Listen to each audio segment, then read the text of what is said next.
Welcome back to Ask Dad. On today's video, we're talking about savings accounts, specifically high yield savings accounts and the difference it can make to your savings. So most people have a savings account, and in that account they'll put money away for unexpected expenses or bills, or possibly when they have fluctuating income, it's good to have savings so that you're offsetting your income. And in most situations, people put that in their standard bank wherever they have their checking account.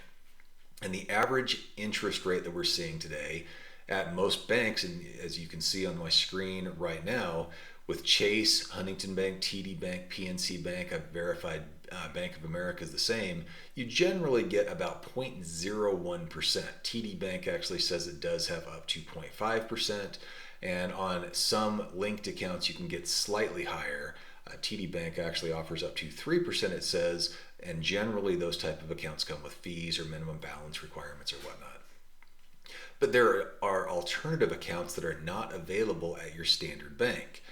For example, Chase actually has an article on their website that talks about what is a high yield savings account. And as you go through the article, it talks about the accounts obviously pay higher interest. They allow you to save more money with the compounding interest effect. And then Chase does go on to talk about how they're not necessarily great if you don't have like brick and mortar banks available to you and other things like that. This is probably because Chase does not offer a high yield savings account, and if you look on Chase's website, it talks about all of their accounts with all balances, and this is all savings accounts, pay a 0.01% interest rate, basically nothing. With inflation sitting around at 2 to 3% still, depending on which stat you look at, your money parked in a Chase bank is actually going backwards. Now, that doesn't mean that you don't have a savings account and you just spend all your money. Of course, that means you still have a savings, but we need to look at all options. One of the other options is Bank of America's website. If you look here, they have a savings rate ranging between 0.01% up to a massive 0.04% on the accounts that generally carry the highest fees. So what is someone to do? Well, if you do a quick simple search, you can find that there are a lot of options. For example, American Express not just offers credit cards, but they do offer savings accounts through their banking products. And their interest rate as of June 14th, 2024 is 4.25%. Now, that may not sound like a lot, but for the purposes of the calculation here, if you have a minimum $25,000 and you hold that for a year, you'll make an extra $1,063. Now, is that a lot of money? No, but it's not bad just for having your money parked in a savings account. It actually gets a little bit better. Jenius Bank, someone that I've never heard of, has a 5.25% rate. Forbright Bank, 5.30%. Lending Club, someone that is a more familiar name, 5%. And Capital One, 4.25%. Now, there's some other banks you can look through here, and some of these are bigger names and some are not. But you can see that there are a lot of options out there that offer somewhere between 4 and 5 or a little over 5% for your checking account.